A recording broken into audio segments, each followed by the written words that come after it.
Alors ça, personne s'y attendait. Vinicius vient de battre un record, les amis, que personne ne voyait venir. Et on a également le Maroc qui sort victorieux 4-2 face à l'Haïti. Et peu importe ce qui s'est passé aujourd'hui, le fait le plus marquant était le retour de Neymar. Comme vous pouvez le voir, Neymar a enfin joué ses premières minutes avec la Seleção après 981 jours. Et on peut même voir à quel point ses coéquipiers étaient heureux de le voir de retour. Après le but de Cunha par exemple, ce dernier s'est dirigé vers Neymar pour lui faire un câlin. Et on a également Vinicius à la fin du match qui s'est dirigé vers lui pour lui faire un câlin. Cependant, comme on a pu le voir après son entrée, il va falloir attendre encore un peu pour le voir à 100%. Parce que dans ses prises de balle, il y avait quand même quelques petites hésitations, et je pense qu'il retrouvera ses capacités au fur et à mesure. Et l'homme de la soirée aujourd'hui, encore une fois, c'est bien évidemment Vinicius. C'est son 3e trophée d'homme du match depuis le début. Ah, clairement au Brésil, depuis le début de la compétition, il n'y a personne qui le peut. Je sais pas si on se rend compte, mais c'est clairement lui désormais qui porte le Brésil sur son dos. Le gars aujourd'hui a quand même marqué de la tête après avoir promis à Carlo Ancelotti qu'il le ferait. Il faut un niveau de confiance élevé pour faire ce genre de truc. Doublé pour lui aujourd'hui encore une fois dans le plus grand des calmes, après avoir marqué contre le Maroc et l'Haïti. Il rejoint donc la bande des 4, Kylian Mbappé et Erling Haaland qui ont chacun marqué un but. Et Lionel Messi bien évidemment qui en a à 5, Cristiano Ronaldo en est pour l'instant à 2. Grâce à cette victoire, le Brésil termine premier, le Maroc deuxième, à égalité de points avec le Brésil, mais à la différence de but, le Brésil est premier. Donc là, au moment où je vous parle, le Brésil a 44% d'affronter le Japon en 16e de finale, et le Maroc, quant à eux, a 62% de chance d'affronter le Pays-Bas. Le Maroc qui d'ailleurs aujourd'hui a fait preuve de caractère, et étant donné qu'ils ont encaissé en premier, ils ont réussi à égaliser à la mi-temps grâce à un but d'Hakimi et Saibari, et en deuxième mi-temps, Raimi et Yacine sont allés chercher la victoire avec 2 buts. Et pour terminer, on a Vinicius qui devient le premier Brésilien depuis 2002 à marquer sur chaque match des phases de groupe au Mondial. La dernière fois qu'un joueur a fait ça au Brésil, c'était R9 et Rivaldo. Et d'ailleurs, les deux étaient bien présents au match aujourd'hui.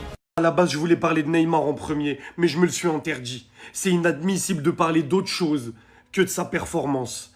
C'est trop ce qu'il a réalisé. Mon agenda contre lui, ça y est, aujourd'hui, je le mets de côté. 3 matchs dans cette Coupe du Monde, buteur, doublé, 4 buts en Coupe du Monde, 3 matchs, 3 trophées d'homme du match, même si le premier, il n'est pas mérité, on s'en fout. Aujourd'hui, il les a fait danser, il peut partir avec un triplé, un quadruplé normal. Il est trop fort. Il est trop fort. Il est en train d'inscrire son nom à côté des Jairzinho, Romario, R9, Rivaldo, normal. Là, c'est les Brésiliens qui ont marqué durant leurs 3 premiers matchs de Coupe du Monde. Et il en fait partie, à côté de ces légendes. Normal. Évidemment, en tant que Barcelonais et en tant que fan de foot tout court d'ailleurs, notre événement à tous, c'était ça. Neymar qui rentre officiellement dans cette Coupe du Monde 2026. The Last Dance, c'est pour tout le monde. Il fait partie de la danse maintenant.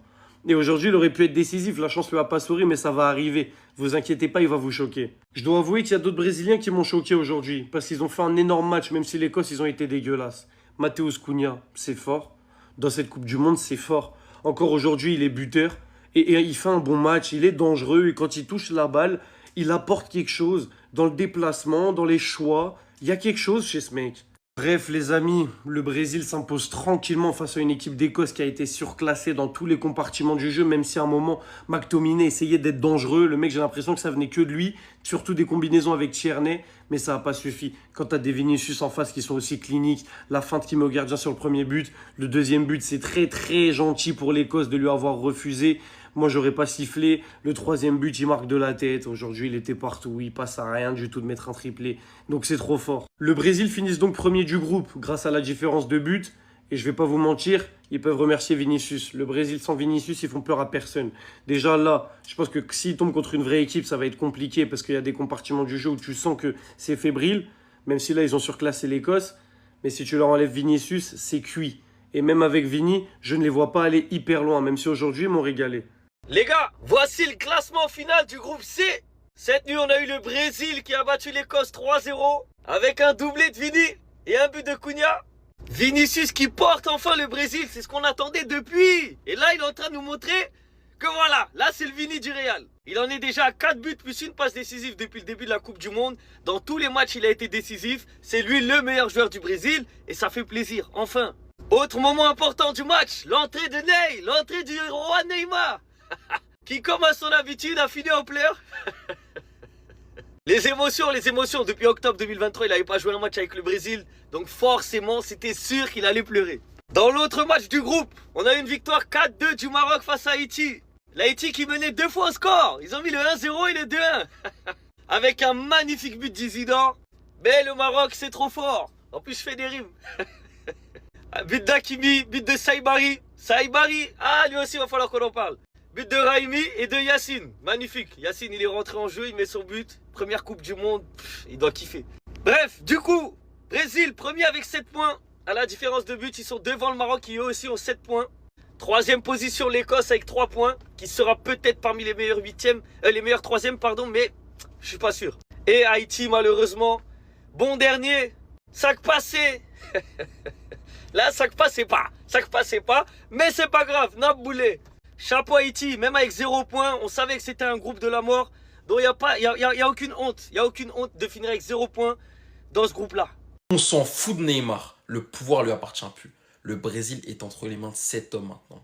Vinicius Junior, 3 matchs, 4 buts, 1 passe décisive. Merci, au revoir. Et au-delà de ses buts, au-delà du fait que ce soit le principal danger offensif brésilien, il est tellement généreux dans ses efforts, que ce soit offensivement, à travers ses courses, à travers ses dribbles, ou même défensivement dans ses replis. Franchement, je suis bluffé et tu sens vraiment que l'ensemble de l'effectif brésilien a accepté que c'était lui le boss et personne d'autre. Ce soir, il est buteur, hein, et tu vois Neymar, l'ancien roi du Brésil, qui l'applaudit fier du mec qui vient prendre sa relève. Maintenant, à Vinicius de confirmer en phase finale, même si j'ai aucun doute par rapport à lui, il faudra juste qu'il soit un peu plus lucide dans ses derniers choix, parce que si il y arrive, il n'y aura quasiment aucun humain qui pourra parler avec lui. D'autant plus que le Brésil a montré ce soir qu'ils n'allaient pas laisser Vinicius tout seul et qu'ils allaient l'accompagner. J'ai bien aimé la performance de Ryan, qui, je n'ai pas peur de le dire, hein, fait mieux que Rafinha en un seul match. Franchement, effort offensif, défensif à la Rafinha, mais je trouve plus tranchant, plus incisif, plus inspiré, et franchement, à voir sur la suite de la compétition,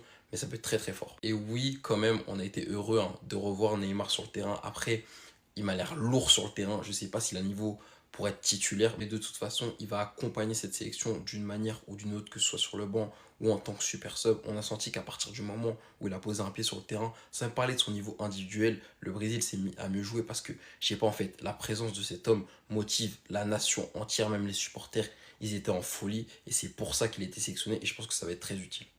Oui, mais Vinicius en sélection, c'est pas trop ça. Ferme ta gueule et regarde la Coupe du Monde.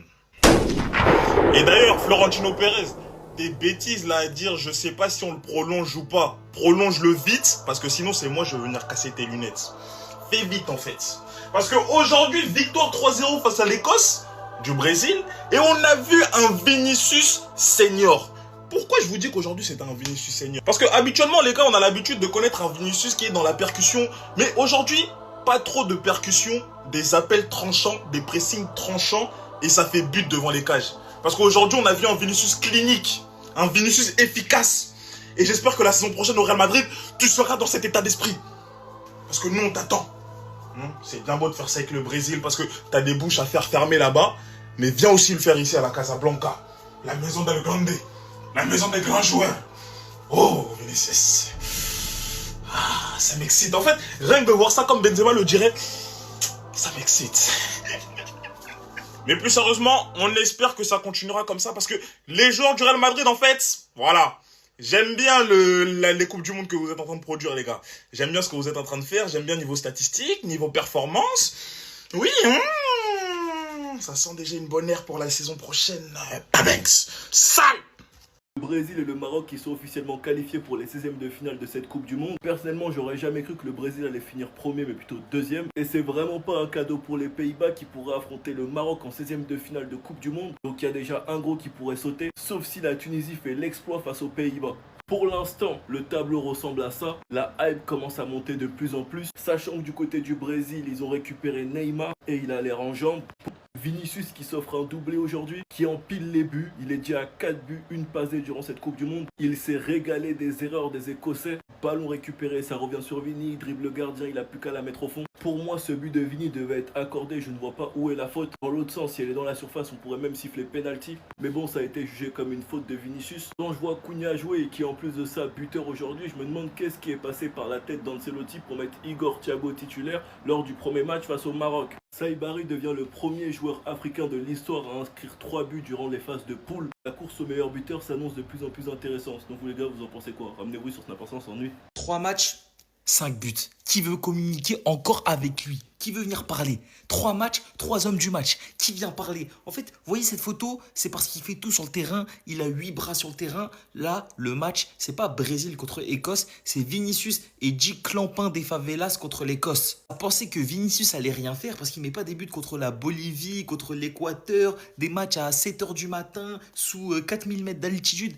Les gars, ces genres de matchs-là, ça ne nous intéresse pas. On laisse ça à Rafinha. Nous, quand il y a Coupe du Monde et qu'il faut prouver, qu'il faut porter l'équipe, on est là et on la porte pour aller en 16e de finale. Dans ce match-là, on a aussi eu le retour de Neymar et autant vous dire que le mec, je pense qu'il a un peu de jus pour nous. Je ne sais pas s'il peut commencer titulaire, mais il a une dose technique que certains joueurs de cette équipe de clochards n'ont pas. Et son association avec Vinicius, je pense qu'elle peut faire mal. En tout cas, le Vini FC finit premier de son groupe devant le Maroc et le prochain match, ce sera soit les Japon, soit les Pays-Bas. Donc autant vous dire que ça va être chaud. Mais quand c'est chaud au quartier, mon gars Vinicius, il répond toujours présent. Donc on sera là pour voir ce qui va se passer. Papi Pérez, t'es sûr de pas vouloir lui donner ce qu'il veut? Es-tu vraiment sûr? Parce que j'ai bel et bien l'impression qu'il est en train de passer un step. Vinicius a toujours été critiqué en sélection car il n'était pas le leader du Brésil, malgré le niveau qu'il avait au Real. Et il a décidé de se réveiller au meilleur des moments, pendant la Coupe du Monde. Si tu ne veux plus louper les masterclass de Vini, au pli, -10 avec KB10, film, série, match, n'hésitez pas à foncer, tout est sur mon profil. En 3 matchs, il est déjà à 4 buts, 1 passe D. Clairement l'homme fort du Brésil. Il enchaîne les MVP et il lui reste seulement 1 an de contrat. Parce que Papi Pérez ne veut pas lui donner le salaire qu'il veut. Le Barça malheureusement n'est pas assez sale pour faire le coup et essaie de le recruter libre. Et de toute façon je pense qu'il aime trop Madrid pour ça, même s'il pourrait se sentir trahi. Personnellement je le vois pas faire ça. Vini quand il est à ce niveau c'est minimum top 3 à son poste. C'est le type de joueur pour qui tu allumes ta télé. C'est Vini Show. Baila Vini. Vini, tu nous as dit que t'aimais bien regarder Yamal jouer. Viens partager le terrain avec lui. En tout cas, Vini c'est très fort durant cette Coupe du Monde. Sinon vous les gars, vous en pensez quoi? Ramenez-vous sur Snap sans s'ennuie. Et si on se trompait d'histoire pour le Brésil? Car oui, pour ceux qui ont raté, Neymar a enfin effectué son retour sur les terrains. À la 75e minute, une fois le match plié. Ce qui est sûr, et ça ne l'a pas vraiment aidé, c'est que les prises à 3 sur lui, ça n'a pas changé à peine son entrée. Mais ça reste compliqué, bien qu'avec un peu plus de rythme, lors du prochain match, c'est censé aller mieux. Ce qui est sûr par contre, c'est que quand t'as un coéquipier au Brésil qui commence à dépasser le record fixé de tes ancêtres, qui te fait lever de ton blanc et l'applaudir ainsi, c'est qu'on tient véritablement quelque chose. Auteur d'un magnifique doublé aujourd'hui qui aurait d'ailleurs dû être un triplé normalement, d'un beau but par la tête après une belle action collective du Brésil, d'un autre celui-ci exerce un travail individuel incroyable vis-à-vis de son pressing et bien marqué, rejoignant Haaland et Mbappé en signant 4 buts lors de cette Coupe du Monde. Vinicius est le premier Brésilien à marquer dans chaque match de groupe de la Coupe du Monde depuis 2002. Vous rappelant qu'à ce moment précis, c'était du R9. Celui-ci se hisse enfin à la posture dont le Brésil attendait de lui. Prise de responsabilité qui était réclamée de la part des supporters brésiliens après que Neymar a commencé à énormément se blesser. Et ce n'était pas du tout ça, statistiquement parlant. Vinicius au Brésil, c'était la misère. Mais là, ce Carlo Ancelotti, en pleine Coupe du Monde, après une saison compliquée au Real Madrid, avec de l'envie de montrer et surtout enfin avoir un nom au Brésil, il est en train de régaler tout le monde. Neymar peut vraiment l'accompagner dans ce chemin. Les gars, juste écoutez la clameur du public au moment où il va rentrer. Lui aussi c'est comme Messi en fait, il est trop aimé dans son pays, il est trop aimé au Brésil. Écoutez. Le Ney, le Ney. Ah c'était magnifique. Il est trop aimé au Brésil, il est allé au point de corner, tout le monde a sorti son téléphone. Alors c'est vrai que l'ancien il est un petit peu rouillé, mais ce qui est beau c'est qu'il a donné le sourire à tout le monde. Que ce soit quand il est rentré, que ce soit sur sa première touche de balle, c'était magnifique, c'était inexplicable. Alors bien sûr la star de cette équipe du Brésil c'est Vinicius et Neymar il va devoir se mettre au service de Vinicius. Encore une fois il l'a montré aujourd'hui avec son doublé, enfin il répond présent avec la sélection nationale. 4 buts depuis le début du mondial. Il est homme du match, il permet au Brésil d'assurer la première place du groupe. Malgré la victoire 4-2 du Maroc, le Brésil a une meilleure différence de but. Le Brésil qui monte en puissance dans ce mondial, qui récupère Neymar avec le sourire en plus. S'il est heureux, tout le monde est heureux.